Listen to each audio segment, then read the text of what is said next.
ഇന്ന് നമ്മൾക്കൊരു ഈ ഒരു മിനി കേക്ക് മാത്രമേ ഓർഡർ ഉണ്ടായിരുന്നുള്ളൂ കേട്ടോ. അതുകൊണ്ട് തന്നെ അത്രയും റിലാക്സ് ചെയ്തിട്ടാണ് നമ്മൾ ഈ ഒരു വർക്ക് ചെയ്തെടുത്തത്. വീഡിയോ എടുക്കാനായാലും ഡിസൈൻ ചെയ്യാനാണെങ്കിലും നല്ല ഇൻട്രസ്റ്റ് ഉണ്ടായിരുന്നു കേട്ടോ. ഫ്രീ ആയിട്ടാണ് ചെയ്തത്. മൈൻഡ് അത്രയും റിലാക്സ് ചെയ്തിട്ടാണ് നമ്മൾ ഈ ഒരു വീഡിയോ ഒക്കെ ചെയ്തത് കേട്ടോ. കാരണം വേറെ വർക്കൊന്നും ഇല്ലല്ലോ, അതുകൊണ്ട് അത്രയും ഇഷ്ടത്തോടെ ചെയ്തതാണ്. പിന്നെ കസ്റ്റമർ നമുക്ക് ഈ റെഫറൻസ് അയച്ചപ്പോൾ ചെയ്യാൻ എന്തോ ഒരു ഇൻട്രസ്റ്റ് ഉണ്ടായിരുന്നു. കാരണം നല്ലൊരു സിമ്പിളായിട്ടുള്ള ഡിസൈനാണ്, പിന്നെ കാണാൻ നല്ലൊരു ക്യൂട്ടും ആയിട്ടുണ്ടായിരുന്നു.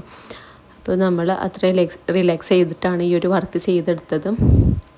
പിന്നെ ഈ കസ്റ്റമർ നമ്മളുടെ ഈ കേക്ക് വാങ്ങിച്ചത് അവരുടെ ഒരു ബിസിനസ് സ്റ്റാർട്ട് ചെയ്യുന്ന ആ ഒരു ബിഗിനിങ്ങിന് വേണ്ടിയിട്ടാണ് കേട്ടോ. അതുകൊണ്ട് കേക്കിൽ ന്യൂ ബിഗിനിങ് എന്ന് എഴുതാനാണ് പറഞ്ഞത്. നമുക്ക് റെഫറൻസ് തന്നതിൽ അങ്ങനെ തന്നെ ആയിരുന്നു കേട്ടോ. അപ്പോൾ അതുകൊണ്ട് തന്നെ നമുക്കതൊരു സന്തോഷമാണ്. അവരൊരു ബിസിനസ് തുടങ്ങുന്ന സമയത്ത് നമ്മുടെ കേക്ക് ആണ് അതിൻ്റെ ഒരു ഭാഗമാവുന്നതെന്ന് പറയുമ്പോൾ എന്തായാലും അവരുടെ ബിസിനസ് സക്സസ് ആവട്ടെ. ക്ലോത്തിങ്ങിൻ്റെ ബിസിനസ്സാണ് കേട്ടോ, ഡ്രസ്സൊക്കെ ഡിസൈൻ ചെയ്യുന്നത്.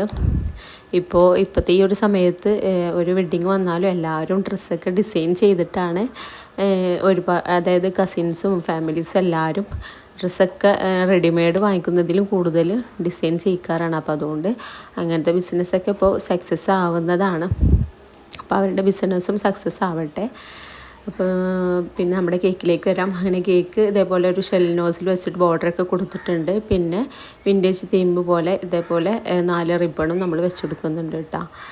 അപ്പോൾ നമ്മുടെ കേക്കിൻ്റെ ലുക്ക് ഇവിടെ കംപ്ലീറ്റ് ആയിട്ടുണ്ട്.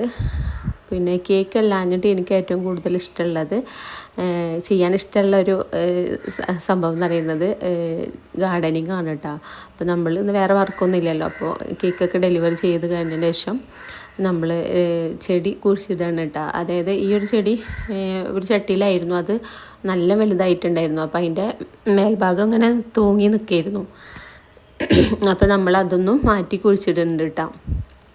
ഇങ്ങനത്തെ ഇലച്ചെടികളാണ് എനിക്ക് പൂക്കളുള്ള ചെടീനെക്കാട്ടും കൂടുതൽ ഇഷ്ടം. നല്ല ഭംഗിയാണ് ഇതിങ്ങനെ ബുഷ് പോലെ നിൽക്കുന്നത് കാണാൻ.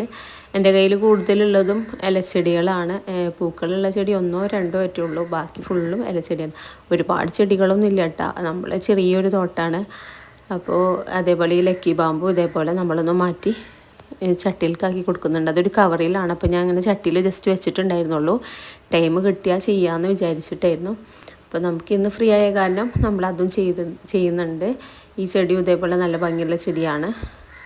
അപ്പോൾ ഇന്നത്തെ വിശേഷങ്ങൾ ഇതൊക്കെയാണ്. നമ്മൾ മുന്നേയൊക്കെ ഇതേപോലെ ഗാർഡനിങ്ങിൻ്റെ വീഡിയോ ഒക്കെ ഞാൻ ഇടയ്ക്ക് ചെയ്തിരുന്നു. ഇപ്പോൾ ചെയ്യാനുള്ളൊരു ടൈമും കിട്ടാറില്ല. അപ്പോൾ ഈ ഒരു ചെടിയും ഇതേപോലെ നമ്മൾ മാറ്റി വെച്ചെടുക്കുന്നുണ്ട്. നമ്മളെ ഇങ്ങനത്തെ വീഡിയോസൊക്കെ ഇഷ്ടമാവണമെങ്കിൽ എല്ലാവരും ഒന്ന് കമൻറ്റ് ചെയ്യണം കേട്ടോ. അപ്പോൾ എനിക്ക് നല്ല ഇഷ്ടമാണ് ഇങ്ങനത്തെ വീഡിയോ ഒക്കെ എടുക്കുന്നത്. അപ്പോൾ ഇന്നത്തെ വീഡിയോ ഇത്രേ ഉള്ളൂ. Thank you for watching. Okay, bye, Tata.